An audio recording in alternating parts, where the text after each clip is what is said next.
اور اس کی کامیابی کس طرح ممکن ہے؟ اس کے لیے یہ اللہ کا قرآن ہے اور نبی صلی اللہ تعالی علیہ وسلم کا فرمان ہے۔ جو اس قرآن کے مطابق زندگی گزارے گا، جو نبی صلی اللہ تعالی علیہ وسلم کے فرمان کے مطابق زندگی گزارے گا، اللہ کی قسم وہ اس دنیا میں بھی کامیاب ہوگا اور وہ آخرت والی ہمیشہ والی زندگی میں بھی کامیاب ہوگا۔ اس قرآن پاک کے اندر اللہ رب العزت کی ذات نے میرے بھائیوں بے شمار ہمیں واقعات سنائے، بے شمار قصے سنائے۔ کہیں حضرت یوسف علیہ السلام کا قصہ سنانے سے پہلے اللہ فرماتا ہے نحن نقص علیک احسن القصص، کہ یہ بہترین قصہ ہے۔ اور کہیں پر حضرت لقمان علیہ السلام کے بارے میں، ان کی دانائی کے بارے میں، ان کی حکمت، ان کے تدبر، ان کی حکایات کے بارے میں اس قدر طویل ارشاد فرمایا قرآن میں کہ قرآن پاک کی ایک پوری سورت کا نام سورت لقمان اللہ کے رسول صلی اللہ تعالی علیہ وسلم نے رکھا۔ اور اس سورت کے اندر حضرت لقمان علیہ السلام کی وہ نصیحتیں، وہ باتیں کہ جو انہوں نے اپنے بیٹے سے ارشاد فرمائی، اپنے بیٹے کو انہوں نے نصیحت فرمائی کہ میرا بیٹا یہ میری نہ صرف وصیت ہے بلکہ یہ تمہیں نصیحت بھی ہے کہ تم اگر کامیاب ہونا چاہتے ہو تو تمہیں میری ان باتوں کے اوپر عمل کرنا ہوگا۔ اس میں سب سے پہلے اللہ رب العزت کی ذات قرآن میں یہ ارشاد فرما رہے ہیں وَلَقَدْ آتَيْنَا لُقْمَانَ الْحِكْمَةَ أَنِ اشْكُرْ لِلَّهِ۔ اللہ کہتا ہے میں نے حضرت لقمان علیہ السلام کو بہت بڑی حکمت عطا کی تھی۔ اللہ کے رسول صلی اللہ تعالی علیہ وسلم نے فرمایا کہ اللہ رب العزت کی ذات جس شخص کے ساتھ بلائی کا ارادہ رکھتے ہیں، جس شخص کے اوپر اپنی رحمت والا معاملہ اس کے ساتھ کرتے ہیں، جس شخص کے ساتھ اللہ رب العزت کی ذات نیکی کرنا چاہتے ہیں، اس کی بلائی کرنا چاہتے ہیں، اس کو کامیاب اور کامران کرنا چاہتے ہیں، اللہ رب العزت کی ذات اس کو حکمت عطا فرماتے ہیں، اس کو دین کی سمجھ بوجھ اور فہم عطا فرماتے ہیں۔ اللہ کیا فرماتے ہیں قرآن میں وَلَقَدْ آتَيْنَا لُقْمَانَ الْحِكْمَةَ أَنِ اشْكُرْ لِلَّهِ۔ اے لوگو، میں نے لقمان علیہ السلام کو حکمت عطا کی تھی اور اس حکمت کے اوپر انہوں نے میرا شکر ادا کیا تھا۔ یہ ساری ہمیں نعمتیں دینے والا، یہ دنیا کی ہر قسم کی آسائشیں دینے والا، یہ طرح طرح کی نعمتیں دینے والا کون ہے؟ ایک اللہ ہے۔ اور ہمیں چاہیے بھی کہ جب ہم اس قرآن کو پڑھیں، اس قرآن کو سمجھیں کہ اللہ کیا کہہ رہا ہے۔ اللہ کہہ رہا ہے میں نے لقمان علیہ السلام کو حکمت عطا فرمائی اور انہوں نے اس کے اوپر میرا شکر ادا کیا۔ وَمَن يَشْكُرْ فَإِنَّمَا يَشْكُرُ لِنَفْسِهِ۔ اور جو کوئی شکر ادا کرے گا تو وہ شکر اپنے لیے ہی ادا کرے گا۔ پھر دوسری جگہ کیا فرماتے ہیں اس بارے میں لَإِن شَكَرْتُمْ لَأَزِيدَنَّكُمْ۔ اے لوگو، اگر تم میری دی ہوئی نعمتوں کے اوپر شکر ادا کرو گے اس کی عوض میں تمہاری ان نعمتوں کو مزید بڑھا دوں گا۔ اور 14ویں پارے میں کیا کہا وَإِن تَعُدُّوا نِعْمَتَ اللَّهِ لَا تُحْصُوهَا۔ اے لوگو، اگر تم میری نعمتوں کی کاؤنٹنگ کرنا چاہو، گننا چاہو، تم شمار نہیں کر سکتے۔ وَإِن تَعُدُّوا نِعْمَتَ اللَّهِ لَا تُحْصُوهَا۔ تم ان کا احاطہ ہی نہیں کر سکتے، تمہیں پتہ ہی نہیں ہے، تم یہ دیکھ نہیں سکتے، سمجھ نہیں سکتے، کاؤنٹ نہیں کر سکتے۔ اللہ کہہ رہا ہے کہ میں نے تمہارے اوپر کتنی زیادہ نعمتیں کی۔ پھر اس کے بعد دوسری نصیحت، پہلی نصیحت کہ میرے پیارے بیٹے شکر ادا ادا کرنا، نہ شکری نہ کرنا۔ دوسری نصیحت کیا فرمائی؟ اے میرے پیارے بیٹے، لا تشرک باللہ، اللہ رب العزت کی ذات کے ساتھ کسی کو شریک نہ بنانا۔ ان الشرک لظلم عظیم، کہ بے شک جو شرک ہے یہ بہت بڑا ظلم ہے۔ اللہ رب العزت کی ذات نے قرآن پاک میں فرمایا ان اللہ لا یغیر ما ان اللہ لا یغفر ان یشرک بہ، اللہ کہتا ہے صرف ایک شرک ایک ایسا گناہ ہے کہ جس کو میں معاف نہیں کروں گا، شرک کے علاوہ میں چاہے تو تمہارے تمام گناہوں کو معاف کر دوں۔ حضرت لقمان علیہ السلام اپنے بیٹے کو نصیحت فرما رہے ہیں کہ اے میرے پیارے بیٹے، شرک نہ کرنا۔ پھر اس کے بعد کیا فرمایا؟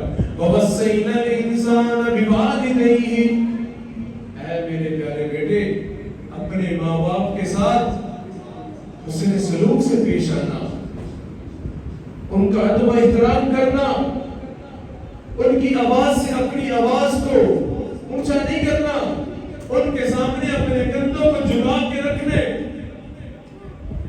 اور بھلے تمہارے ماں باپ غیر مسلم ہی کیوں نہ ہو، اگر تمہارے ماں باپ غیر مسلم ہیں پھر بھی ان کے ساتھ ادب اور احترام کے ساتھ گفتگو کرنی، ان کے ساتھ نرم لہجے سے بات کرنی ہے، ان کے سامنے اکڑ غرور تکبر اونچی آواز سے بات نہیں کرنی، اپنے ماں باپ کے ساتھ حسن سلوک کرنا ہے۔ پھر آگے فرمایا یا بنی انها ان تک مثقال حبۃ من خردل، اے میرے پیارے بیٹے، کسی نیکی کو حقیر نہیں سمجھنا، چھوٹا نہیں سمجھنا۔ مثقال حبۃ من خردل، اللہ رب العزت کی ذات تمہارے نامہ اعمال میں سے قیامت کے دن ان اعمال کو بھی لے کے آئے گا، وہ بھی تیرے نامہ اعمال میں درج ہوں گے جن کو دیکھنے کے لیے خوردبین کی ضرورت ہوتی ہے۔ فَمَن يَعْمَلْ مِثْقَالَ ذَرَّةٍ خَيْرًا يَرَهُ وَمَن يَعْمَلْ مِثْقَالَ ذَرَّةٍ شَرًّا يَرَهُ، جو کوئی بھی چھوٹی سے چھوٹی نیکی ہوگی، جو کوئی چھوٹے سے چھوٹا بھی گناہ ہوگا، وہ قیامت کے دن تمہارے نامہ اعمال میں ہوگا۔ یہ مت سوچنا کہ میں یہ رات کی تنہائی میں گناہ کر رہا ہوں، یہ مت سوچنا مجھے کوئی دیکھنے والا نہیں ہے، یہ مت سوچنا کہ کسی کو پتہ نہیں چلے گا، نہیں، اللہ رب العزت کی ذات کو سب کچھ پتا ہے۔ یہ مت سوچنا کہ اس نیکی کا کیا فائدہ، یہ تو چھوٹی سی نیکی ہے، نہیں نہیں نہیں، جو بھی تو نیک عمل کرے گا بھلے وہ پہاڑ کی اوڑ میں جا کے تو کرے، رات کے اندھیرے میں کرے، کوئی دیکھنے والا نہ ہو، اللہ رب العزت کی ذات اس کو لے کے آئیں گے۔ پھر آگے فرمایا وَأَقِمِ الصَّلَاةَ، اے میرے پیارے بیٹے، نماز کی پابندی کرنا، نماز کا اہتمام کرنا، نماز نہ چھوڑنا، یہ نماز ہی ہے کہ جو ایک مسلمان اور ایک غیر مسلم کے درمیان فرق کرنے والی چیز ہے۔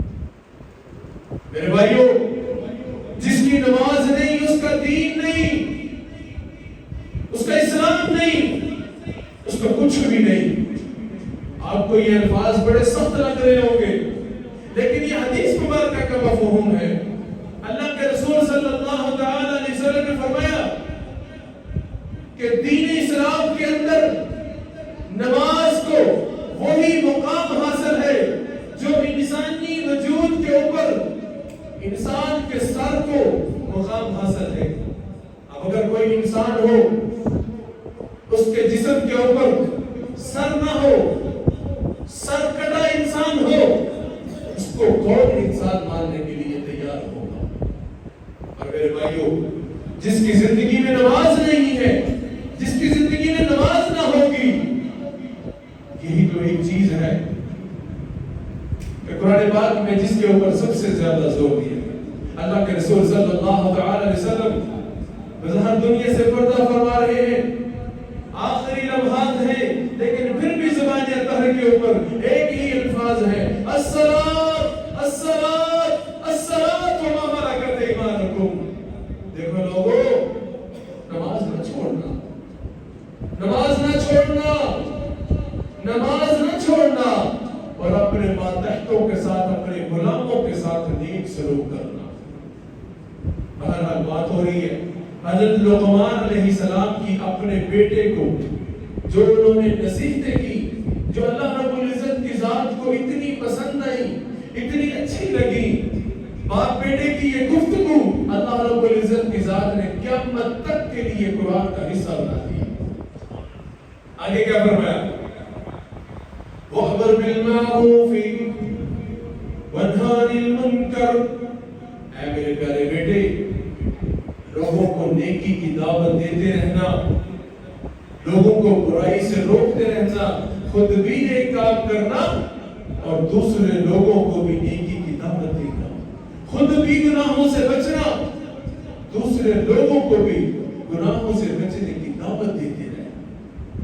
یہ دعوت دینا ہر انسان کے ذمہ ہے، ہر ماں باپ کے ذمہ ہے، ہر استاد کے ذمہ ہے، ہر خاندان کے بڑے کے ذمہ ہے کہ وہ اپنے اپنے استطاعت اور اپنی اپنی شعبوں کے اندر نیکی کی دعوت دے اور برائی سے روکے۔ پھر آگے کیا فرمایا؟ وَاصْبِرْ عَلَى مَا أَصَابَكَ إِنَّ ذَلِكَ مِنْ عَزْمِ الْأُمُورِ۔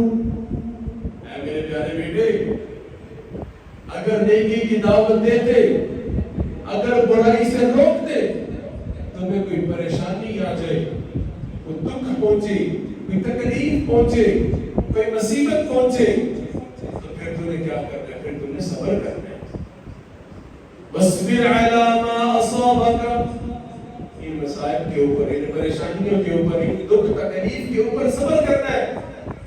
بے شک کہ مجھے پتا ہے إِنَّ ذَلِكَ مِنْ عَزْمِ الْأُمُورِ، بے شک مجھے پتا ہے کہ یہ صبر کرنا اتنا آسان کام نہیں ہے، یہ عزم الامور کا کام ہے، یہ بڑے حوصلے والے لوگوں کا کام ہے، یہ بڑے جگر والے لوگوں کا کام ہے، یہ بڑے دل والوں کا کام ہے کہ کوئی مشکل آ جائے، کوئی پریشانی آ جائے، کوئی تنگی آ جائے، کوئی بیماری آ جائے، کوئی دکھ تکلیف آ جائے تو اس کے اوپر صبر کرنا۔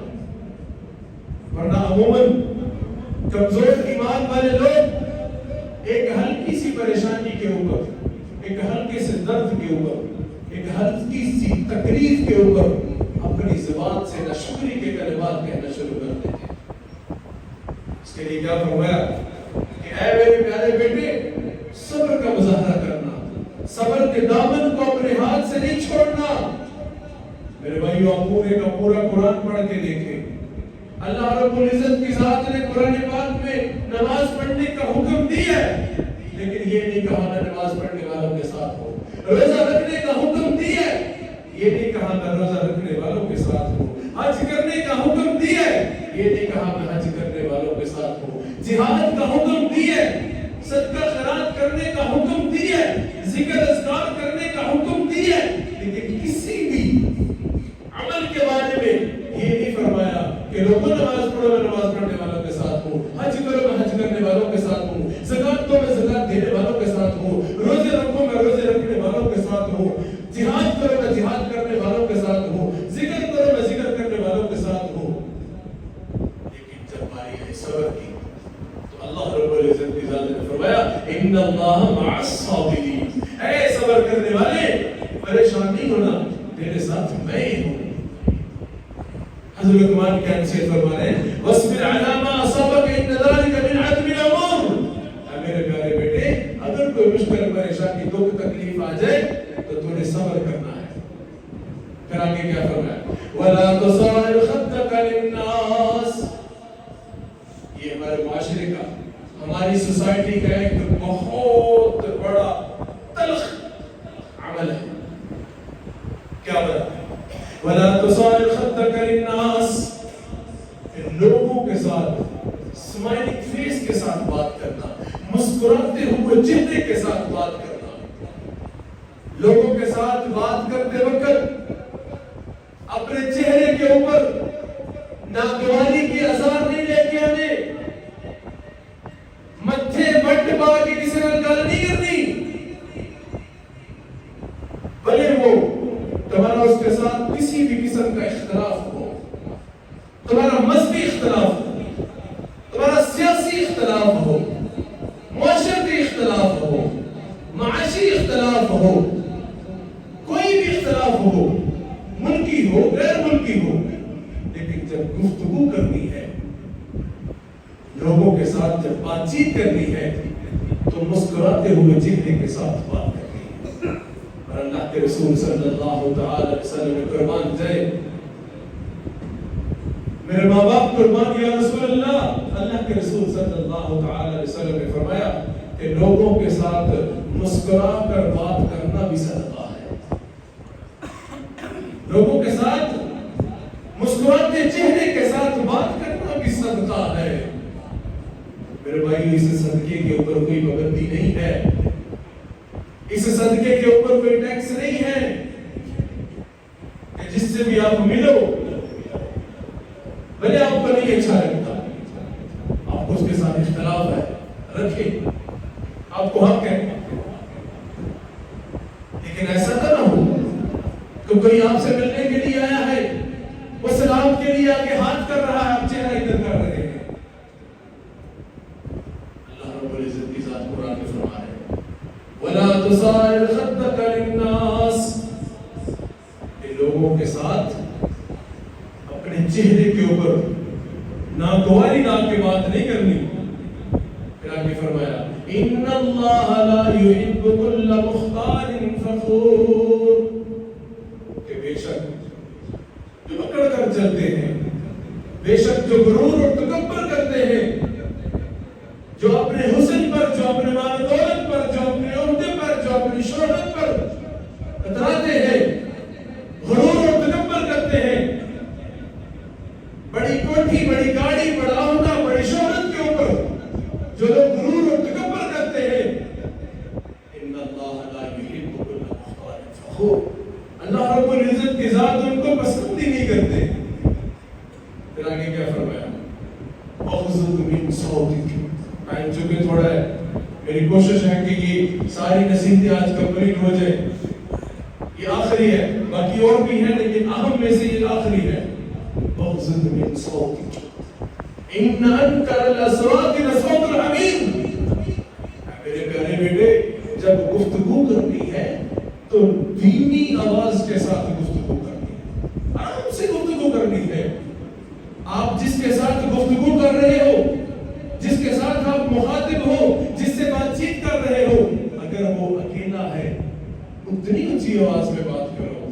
دو ہیں تو دو کے برابر اپنی آواز نکال لو. 20 ہیں تو 20 لوگوں کو سنانے کے لیے اپنی آواز نکالو. 200 ہے تو 200 کے برابر اپنی آواز کو نکالو. لیکن ایسا نہ ہو کہ آپ چلا کر بات کرو. پھر آگے کیا فرمایا؟ اغضض من صوتک ان انکر الاصوات لصوت الحمیر. حمیر گدھے کو کہتے ہیں. عموماً جو لوگ گلف کے وقت جنہوں نے گزارا ہے انہیں بھی پتا ہے کہ گدھے کو حمار کہتے ہیں، لیکن قرآن میں حمیر ہے. عام بول چال میں اور حمار ہی کہتے ہیں اس کو. واغضض من صوتک ان انکر الاصوات لصوت الحمیر. اس طرح گفتگو نہیں کرنی، اس طرح بات چیت نہیں کرنی، اس طرح چلا کے گفتگو نہیں کرنی جس طرح گدھا چلاتا ہے. یہ سارے وہ اسلوب تھے، یہ ساری وہ نصیحتیں تھیں جو حضرت لقمان علیہ السلام نے اپنے بیٹے کو کی. اللہ کو اتنی پسند آئی کہ اللہ رب العزت کی ذات نے میرے بھائیوں اس کو قرآن پاک کا حصہ بنا دیا. سب سے پہلے کیا؟ شرک نہیں کرنا، صبر کرنا ہے، اللہ رب العزت کی ذات کا شکر کرنا ہے، نہ شکری نہیں کرنی، اپنے ماں باپ کے ساتھ حسن سلوک کرنا ہے، کسی نیکی کو چھوٹی نیکی نہیں سمجھنا، اور نماز قائم کرنی ہے، اور نیکی کا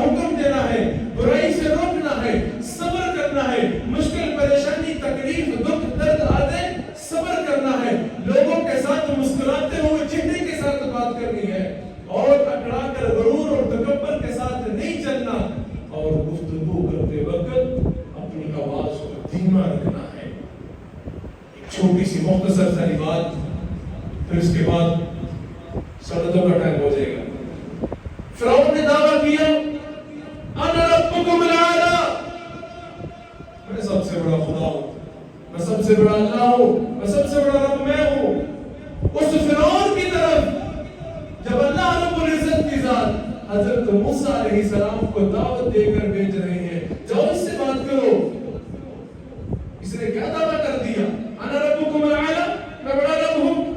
لیکن اے میرے پیارے موسیٰ، جب اس کے ساتھ گفتگو کرنی ہے، جب اس کے ساتھ بات چیت کے لیے جانا ہے، تو اس کے ساتھ گفتگو بڑے آرام سے کرنی ہے، دھیمے لہجے کے ساتھ کرنی ہے۔ وَقُولَا لَهُ قَوْلًا لَيِّنًا لَعَلَّهُ يَتَذَكَّرُ أَوْ يَخْشَىٰ، اے میرے موسیٰ، فرعون سے بھی بات کرنی ہے، بات آرام سے کرنی ہے۔ تو اس کے لیے میرے بھائیوں، آج سے ہم اپنی زندگیوں کا یوں ٹرن لیں، یہ دیکھیں کیا نصیحتیں اللہ قرآن میں کر رہا ہے۔ گفتگو کرے، آرام سے کرے، آپ کو اختلاف ہے رکھیں، کرے، کوئی آپ کو منع نہیں کرتا، دلیل کے ساتھ بات کرے اور ادب اور احترام کے ساتھ اور اخلاق کے ساتھ بات کرے۔ اللہ رب العزت کی ذات مجھے اور آپ سب کو عمل کی توفیق عطا فرمائے۔ وآخر دعوانا الحمد